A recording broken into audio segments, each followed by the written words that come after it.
In 1983, at a hospital in New Mexico, a man is admitted with burns covering 9.5% of his body. He's a suspect in a major murder case, so the detective can't wait to talk to him and approaches him while he's still in bed. The man is so disfigured, however, that he can't speak, but the detective has an idea. He leaves a small notepad and pen on the bedside table and tells the man that they'll find out who he is sooner or later, so he can save himself all the time if he confesses now. His heart rate starts to race as the detective asks about cults and Satanism, but the conversation is interrupted by a nurse who tells the detective he has an urgent phone call. Just as the burned man starts to raise his hand to grab the pen, the detective leaves the room to answer the call from the receptionist, who says the man's young daughter was there but didn't leave any information. Suddenly, the nurse can be heard screaming from the room.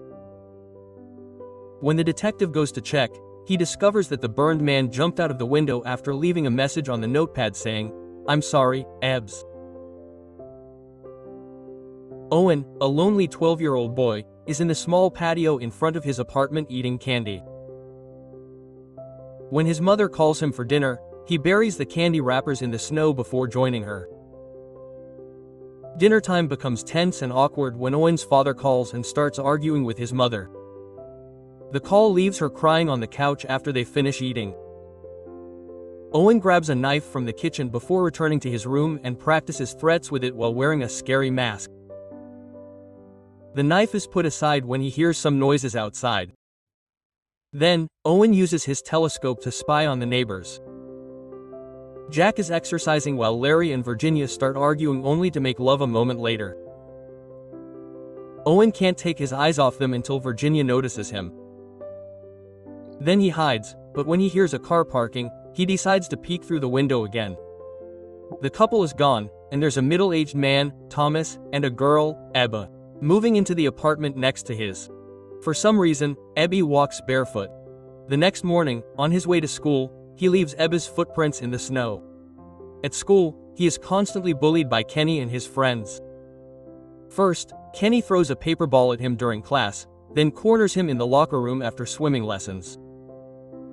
The bullies mock him for not swimming and call him a little girl while hitting him with a towel. Then they push him to the ground to give him a series of wedgies. They don't let go until he wets his pants. After school, he stops at the store to buy candy and sees a collection of knives, so he decides to buy one. Later that night, he uses the knife to hit a tree in the courtyard while practicing being menacing. He is interrupted by the sudden appearance of E-Flat, who is still barefoot in the snow. After a chat, E-Flat tells him she can't be his friend and leaves. Then, Owen goes back to hitting the tree. A few moments later, he sees Thomas leaving the building wearing black and carrying a bag, goes to a store parking lot and breaks into a car to wait for the owner to return. The man comes back with the groceries and drives off, but it's only when he stops in front of the train tracks that Thomas acts. After putting on a mask, he kills the driver and drags him into the woods to hang him from a tree. Then he cuts the man's throat and lets the blood spill into a jar, which he accidentally spills when he trips while picking it up. He doesn't have time to clean it up because a truck is coming. So he takes the jar with the remaining blood and returns to the building. Owen is arriving home at the same time as Thomas, and he can hear him through the walls arguing with someone in a deep voice who wonders if they should go out and do it themselves. Thomas replies that he might be getting sloppy because he's tired of doing this and might want to get caught. The next day, the detective and some police officers show up at the school to ask some questions.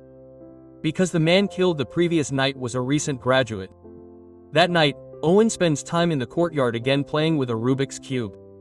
E-Flat approaches him again and, after failing to make him leave, asks about the cube. Owen teaches her how to play with it while asking about her bare feet. E-Flat explains that she never feels cold. After borrowing the cube, she returns to her apartment while playing outside. But the cube suddenly falls from her hands as her body begins to ache. E-Flat goes to a nearby tunnel and calls for help, pretending to be an injured child. It is Jack who finds her and tries to help her. When he catches her, Ebba attacks him. She shakes and hits him several times before throwing him to the ground and sucking his blood. Then she breaks his neck to kill him before leaving.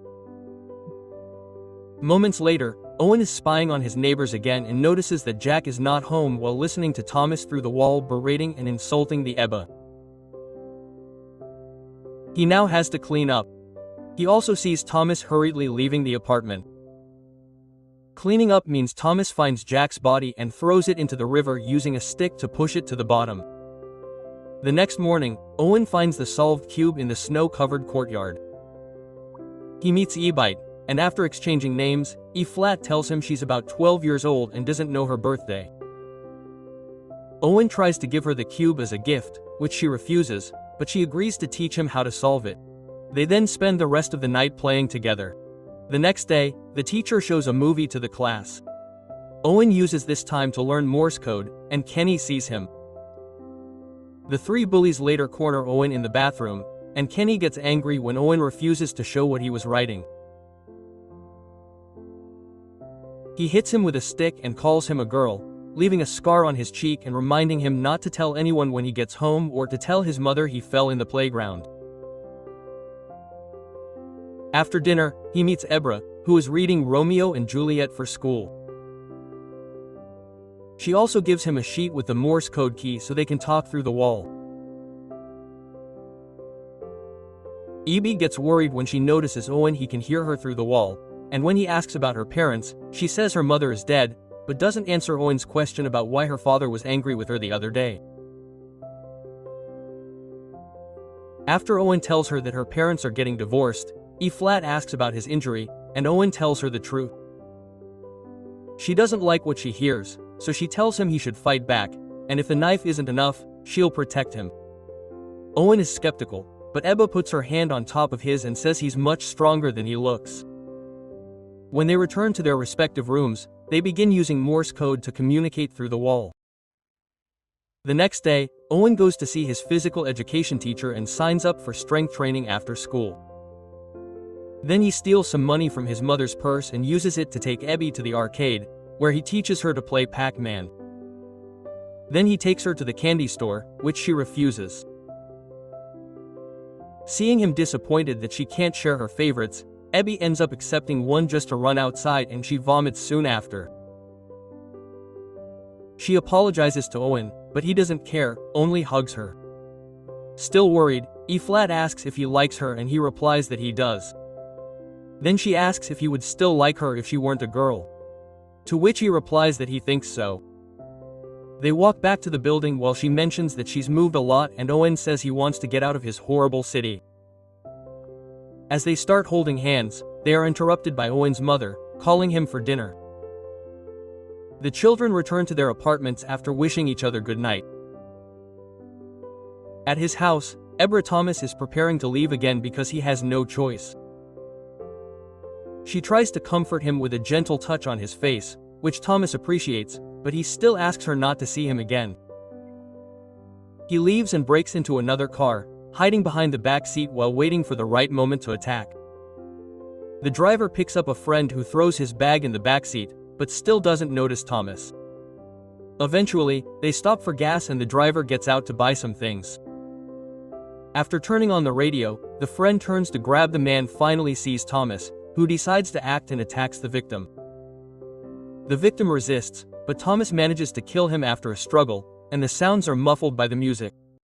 The car owner finally realizes the problem. However, when Thomas sits in the driver's seat and starts the car to escape, seeing the road ahead becomes difficult when the angry owner throws a Smurf at the windshield.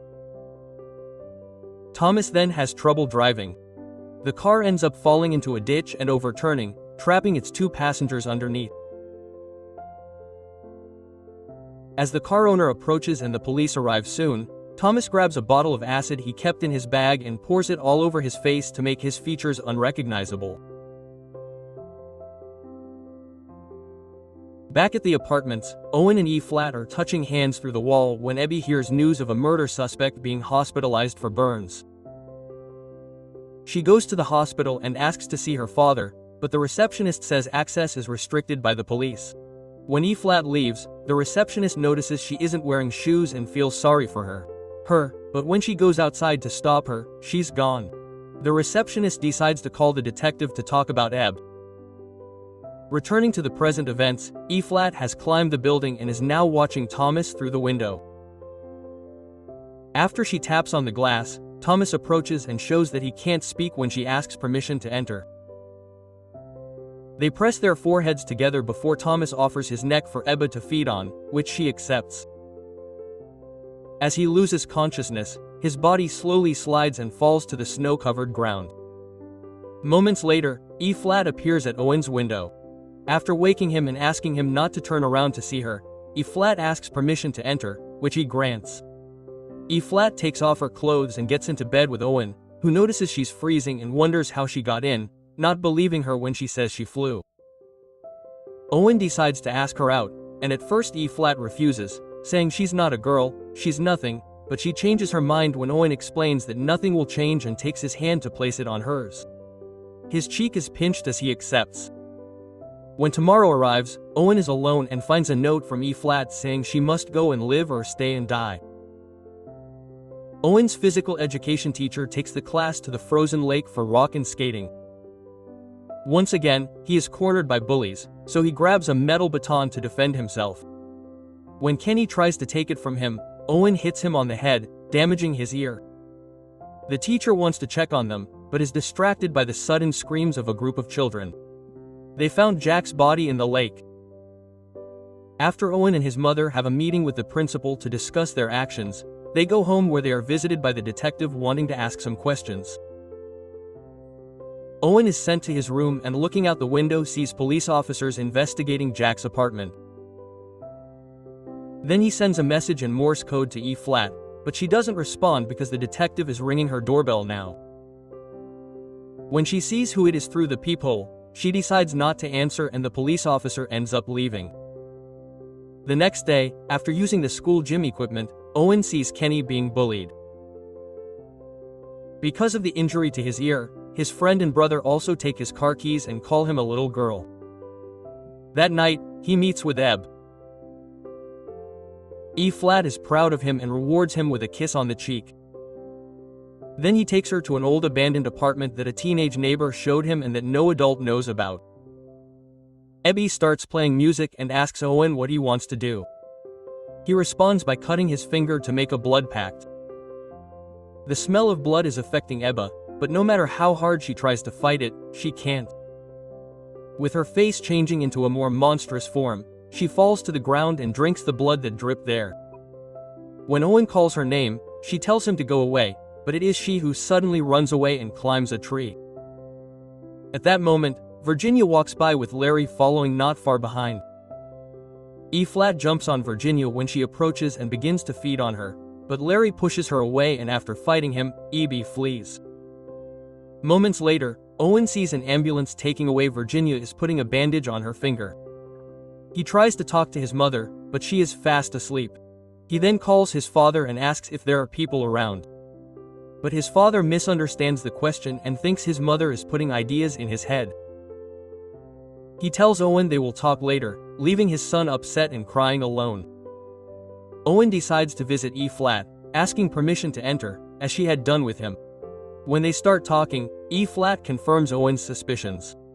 She is a vampire who needs blood to live. She has been 12 years old for a long time, and Thomas was not her father. Among her collection of puzzle toys, Owen finds an old photograph of her and Thomas. E-Flat looks the same, but Thomas is a boy like them. This scares Owen. He tries to leave, but Ebba stops him, allowing him to move again, only when he wonders aloud what she will do to him. On the way out, Ebba reminds him that she said they couldn't be friends. At the hospital, the detective visits Larry and Virginia as part of the investigation. While questioning Larry, Virginia wakes up, showing that her eyes, they transformed them into a vampire. She notices the serum inserted in her arm and removes it to begin drinking the transplanted blood from the wound while a nurse enters and opens the curtains, allowing sunlight into the room. This ignites Virginia, and the fire quickly spreads through the room and to the nurse as well. Owen sees the news of the hospital fire while having dinner alone in his apartment because his mother is out meeting with lawyers. Suddenly there's a knock at the door, and someone asks him to invite her in. Owen doesn't understand why she can't just walk in, then he shows her why she needs verbal permission. As soon as she enters, she starts bleeding all over her body. Owen quickly understands and says loudly that she can come in before hugging her. While Ebba takes a shower, Owen cleans the floor and throws away her dirty clothes.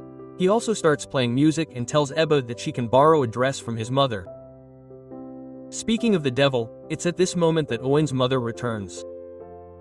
Then, the children run to Owen's room, and Ebby goes out the window to return to her own apartment. A few moments later, after checking that his mother had fallen asleep, Owen goes to Ebby's house. He spends the night with her and falls asleep on the floor, where he finds a note the next morning saying she's in the bathroom and he shouldn't come in. When there's a knock at the door, Owen checks through the peephole and sees it's the detective. He hesitates, intending to keep him out, but steps on a loose floorboard that creaks, betraying his presence. The detective forces the door open and enters with his gun drawn. While Owen hides under a table, the policeman begins searching the house, finding the wallets of the murder victims and Ebb's note on the floor, prompting him to go to the bathroom. Inside, he finds a pile of blankets in the bathtub, which he removes to find Ebba sleeping underneath. Needing light to see better, the detective begins to remove the boards covering the windows, but Owen stops him just in time, as a burn begins to appear on Ebby's leg. Now that she's awake, she jumps on the detective and feeds on him. The detective reaches out to Owen, silently calls for help, but Owen can only close the door and walk away. When E-flat leaves, she hugs him and says she needs to go before kissing him on the lips goodbye. A few hours later, he looks out the window and cries as he watches Ebba leave in a taxi after hiding the detective's body in the abandoned room where they used to stay. The next day, Owen attends swimming class. His teacher leaves the aquatic complex when one of the bullies calls him over to check on a burning trash can, which Kenny and his friends started as part of a plan. With the teacher outside, the four boys lock the door behind him, enter the pool area, and demand that everyone leave except Owen, who tries to escape through the locker room but is caught by the bullies and taken to the pool. Kenny's brother grabs him by the hair and says that if he can stay underwater for 3 minutes, he'll only make a small cut with the knife, but if he can't, he'll gouge out one of his eyes. Owen is pushed underwater and held there when suddenly it begins hearing strange noises, like glass breaking and the boys screaming. Blood begins to fill the pool and even the head of one of the bullies falls into the water. It takes a moment, but Owen finally manages to get out of the pool and, catching his breath, realizes that E-flat has returned and killed all the bullies to save him. The next day, Owen is on a train eating his favorite candy with a chest in front of him. After showing the ticket to the conductor, he taps the chest to send a message in Morse code. E-flat taps back from inside.